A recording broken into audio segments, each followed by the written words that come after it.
Sekali lagi, Assalamualaikum warahmatullahi wabarakatuh. Saya tidak tahu ini sampai halaman berapa ini. Ada yang bawa kitab nggak? Kalau nggak salah ini halaman 760 ya.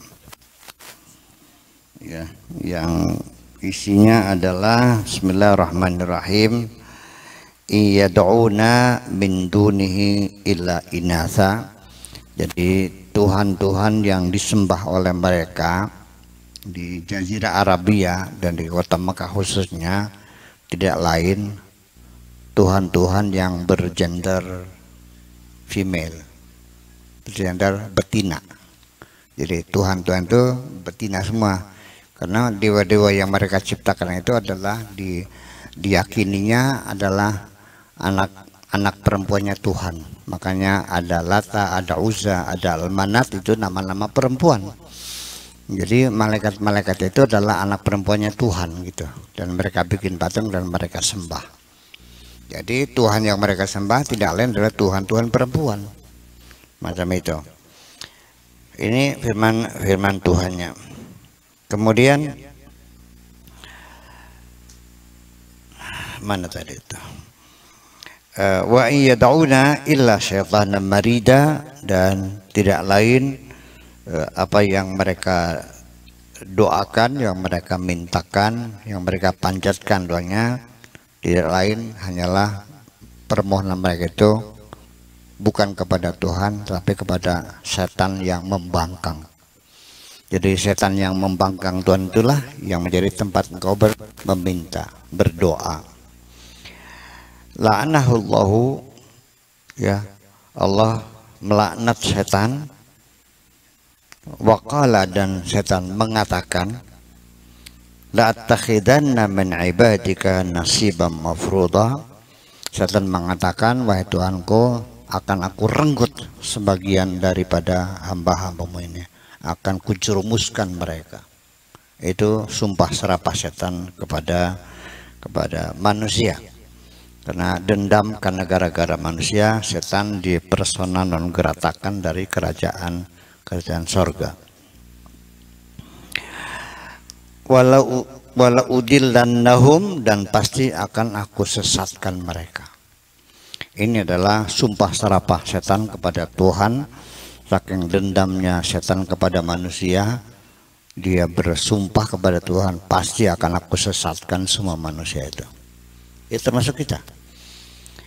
Wala umanniyannahum, dan pasti akan kubawa mereka dengan dalam angan-angan yang kosong itu, ngayal terus hidupnya itu, ya, nggak tambah kerja. Wala amurannahum, dan pasti akan aku perintahkan mereka. Fala yubattikunna adhanal anami, dan akan aku suruh mereka menggunting, menyobek telinga binatang ternak yang untuk dijadikan persembahan kepada para dewa-dewa berhala-berhala itu.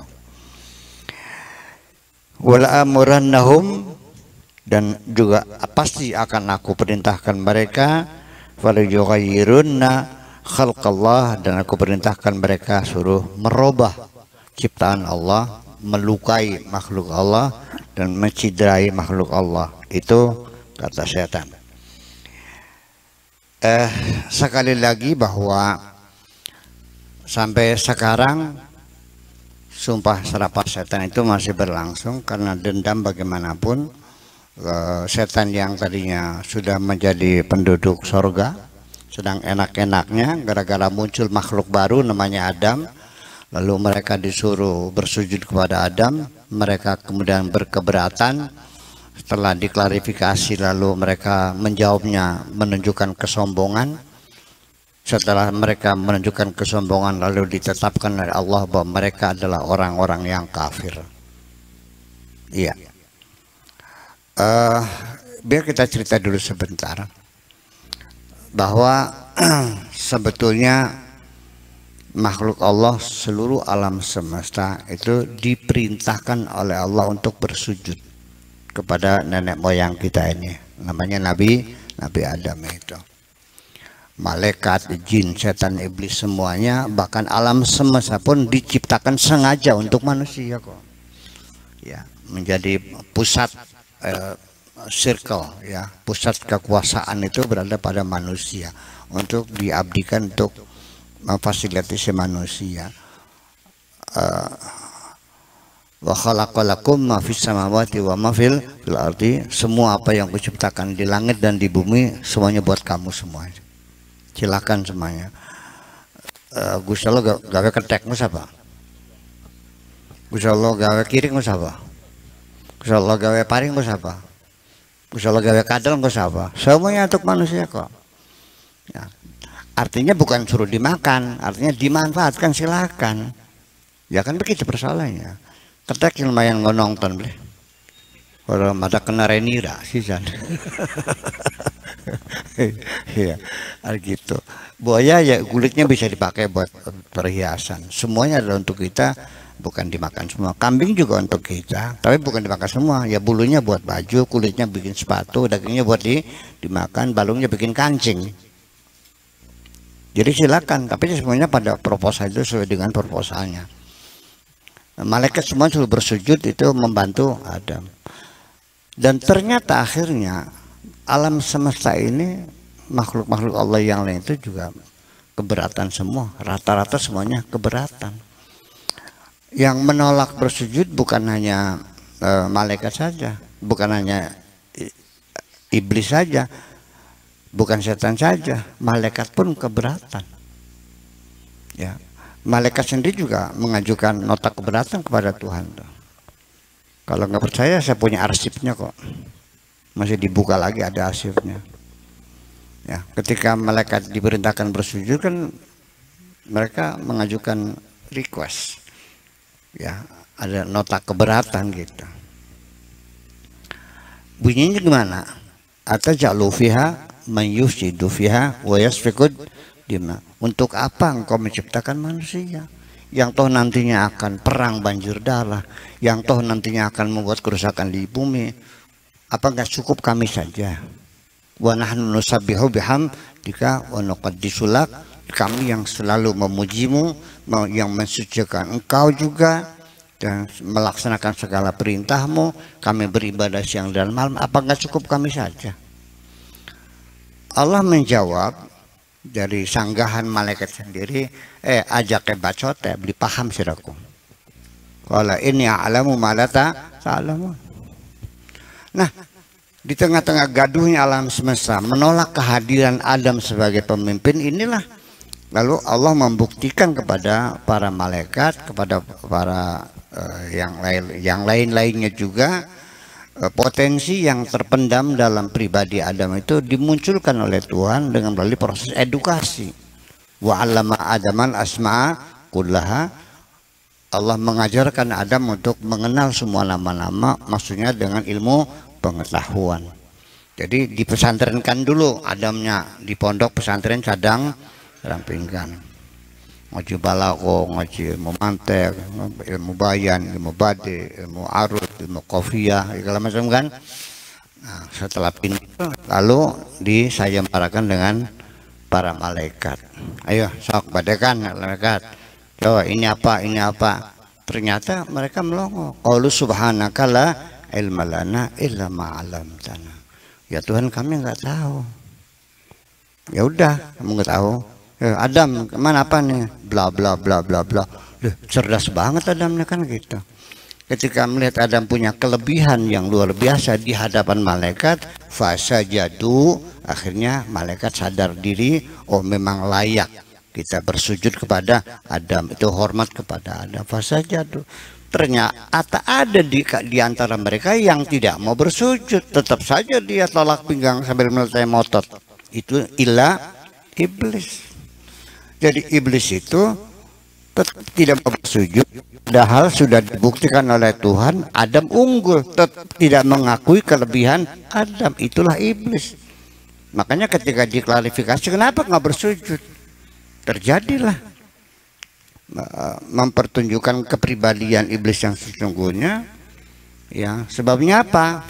Ya qala ana khairum minhu, aku lebih baik dari Adam, merasa aku lebih hebat dari Adam, maka dia tidak bersujud. Ya kan begitu. Lalu diklarifikasi oleh Tuhan. Dasarnya apa? Kamu merasa lebih hebat. Ya kan aku dibuatnya dari api, Adam kan dari tanah. Ya, khalaqtani min narin wa khalaqtahu min tin. Engkau mencipta aku dari api, engkau mencipta Adam dari tanah. Berarti iblis mengaku Tuhan enggak? Mengakui enggak? Bahwa yang mencipta iblis adalah Tuhan juga, Allah juga. Yang mencipta Adam siapa? Jadi iblis beriman enggak? Beriman. Lu marifat gak iblis kalau siram. Orang antul semua. Iya, siram meripat. Ngerti meripat tuh. Iya. Itulah persoalannya. Jadi ya itulah makanya abawastakbaro, penolakan iblis itu disebabkan karena kesombongannya. Wa kana minal kafirin, karena dia sombong maka dialah disebut orang kafir. Jadi orang kafir itu orang apa? Orang yang sombong. Orang sombong itu tidak mau mengakui kelebihan orang lain. Ya. Ya, ada kiai muda, kiai A ini.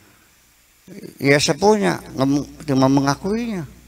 Segini pinternya kada bocah wingi sore. Ya iya. Buru modalnya keterga. Tidak mau mengakui kelebihannya. Berarti sombong kan? Kalau sombong kafir enggak? Ya udah kafir gitu aja. Jadi siapapun sana, agama apa? Islam. Sombong enggak? Sombong. Ya udah kafir kamu juga. Kamu agamanya B. Sombong enggak? Sombong. Ya udah kafir juga. Agama C. Apapun agamamu, ketika kau sombong, ya kamu bersalah disebut kafir. Dan pertama kali ya dalam sejarah kekafiran gitu adalah untuk orang yang sombong. Abu wastakbaru wa kana minal kafirin. Nah, kemudian juga yang kedua, orang sombong itu goblok. Seberapa pinternya otakmu, cerdasmu, ketika kesombongan muncul, engkau jadi bodoh. Yuk kita uji kesombongan iblis itu kenapa bodohnya. Dia mengaku lebih hebat dari Adam karena dibuat dari api. Adam dibuat dari tanah. Setuju nggak? Api lebih baik dari tanah. Baik mana api atau tanah? Lah iya. Di dalam api ada apa? Nggak ada apa-apa kok. Hanya paling karbonat ya, pembakaran aja. Di dalam tanah segala macam unsur mineral ada kok. Berarti hebat mana? Tanah atau api? Berarti iblis pintar tuh goblok. Nah itulah, jadi orang sombong tuh goblok. Iya. Nah, sampai ketika iblis pun diusir dari sorga, ini kita lagi cerita sumpah sarapannya iblis. Ternyata minta ampun juga tidak, ngaku salah juga tidak, nangis juga tidak. Itulah orang sombong paling sulit untuk minta maaf. Orang sombong paling sulit mengakui kesalahan. Dan orang sombong paling sulit memperbaiki diri. Yang muncul adalah dendam kesumat. Makanya orang sombong itu jangan berharap bisa masuk surga. Dijamin nggak bakal masuk surga. Bukan dijamin masuknya, dijamin tidak masuknya. Iya. La yadkhulu ahadukumul jannata man kana fi qalbihi mithqalu habatin minal kibriya. Nah, sudah nggak pernah minta maaf, tidak ngaku salah, malah diusir. Oke. Iblis keluar dari surga. Oke. Dok bikin. Oke. Terus mana ningkir? Ntar dulu. Ada persyaratan. Ya apa sok masyaratannya? Yang penting kamu jangan lama-lama nongkrong di surga. Pergi cepetan. Aku minta izin, dikasih umur panjang sampai kiamat. Oke, saya kabulkan kata Tuhan. Innaka minal munzarin. Sampai kiamat umurmu. Oke. Udah keluar. Masih ada satu lagi. Izinkan aku menggoda manusia. Qala fa bi'izzatika la ughwiyannahum ajma'in illa ibadaka minhumul mukhlasin. Izinkan aku untuk menggoda mereka. Ya silakan. Dikabul sama Allah. Berarti kalau begitu setan menggoda kamu itu adalah legal. Karena mendapat SIM. Apa SIM tuh? Resmi goda, iya. Mana SIM-nya? Ada. Allah mengizinkan kok. Itu persoalannya. Nah, jadi dendam iblis itu kepada manusia itu luar biasa. Sengite macek lah jare wong Jawa mah. Artinya menyungsep. Ya seperti itu. Ini dari ungkapan bahasa saja, ungkapan sumpah serapah iblis itu menolak untuk diterjemahkan dengan bahasa apapun kecuali bahasa Al-Quran tadi itu. Yuk kita kupas sedikit, nanti kita bicarakan lagi. Qala, iblis berkata, fa bi'izzatika, maka demi, nah baknya namanya bak qasam ya, maka demi, izzatun itu adalah kebesaran. Qala fa bi'izzatika, maka demi kebesaranmu. Kalau orang mengatakan sesuatu dengan bersumpah demi Allah, demi ini, berarti sungguh-sungguh enggak? Iya. Sampai tekan demi dedemik. Ya, demi ini segala macam. Jadi di situ adalah taukid muakkadun bil qasam. Jadi itu qasam itu sebagai adatut taukid. Artinya taukid itu pasti. Itu satu taukidnya. Kemudian izzatun, kebesaran Tuhan yang dijadikan alat taukid juga adalah taukid juga. Ya, saking dengan kesungguhan tekad bulatnya menggoda itu adalah dengan membawa nama kebesaran Tuhan. Sudah dua. La ughwiyannahum ajmain. Lamnya lam taukid. Sudah tiga. Ughwiyannahum, nun taukidnya nun taukid sakilah. Nunnya dua. Berarti sudah lima. Qala fa bi'izzatika la ughwiyannahum ajma'ina, taukid juga 6 kali taukid. Jadi kalau bisa pas terjemahannya adalah bukan iblis berkata pasti aku goda, aku selewengkan anak cucu Adam. Enggak pas. Yang pas itu 6 kali. Iblis berkata aku pasti, aku pasti, aku pasti, aku pasti, aku pasti, aku pasti menggoda seluruh anak manusia. Itu terjemahannya. 6 kali, enak nggak? Aku pasti, aku pasti, aku pasti, aku pasti, aku pasti. Nggak bisa. Iya, nggak mungkin diterjemahkan. Itu menunjukkan betapa dendamnya iblis kepada kita semuanya ini. Jadi paling juga didramatisir bisa kalau sebagai pemain dramator ya, sebagai pemain drama. Yaitu dilambangkan dengan pakai topeng buta yang taringnya tajam-tajam sambil darah-darah mengalir, matanya melotot berwarna merah sambil mengepalkan tangannya, lalu mengatakan aku bersumpah akan kugoda manusia semua, lalu sambil mukul meja, mejanya pecah, ceger, begitulah kira-kira. Sedikit kira. Jadi artinya bahwa iblis itu tidak main-main menggoda kamu. Maka bersiap-siaplah selama engkau di dunia ini, jangan lengah. Engkaunya melek, iblisnya melek. Engkaunya tidur, iblisnya melek. Engkaunya bangun, engkaunya berdiri, iblisnya berdiri. Engkaunya duduk, iblisnya. Jadi iblis lebih siap menggoda kamu semuanya. Siap-siaplah kamu berhadapan dengan iblis ini. Tetapi pada akhirnya yang dimaksudkan ini sebetulnya bukan suruh berkelahi dengan iblis, mangsa menang. Iblisnya bisa melihat kamu, kamunya tidak melihat iblis. Ketika iblis nampak kamu, balasnya gimana? Jadi maksudnya mah jangan kurang, jangan rasa malu, ada segan ketika dalam pertempuran kamu dalam bersama iblis. Kalau sudah terdesak hampir kalah, cobalah menjerit, panggillah Tuhanmu itu. Terima kasih. Assalamualaikum warahmatullahi wabarakatuh.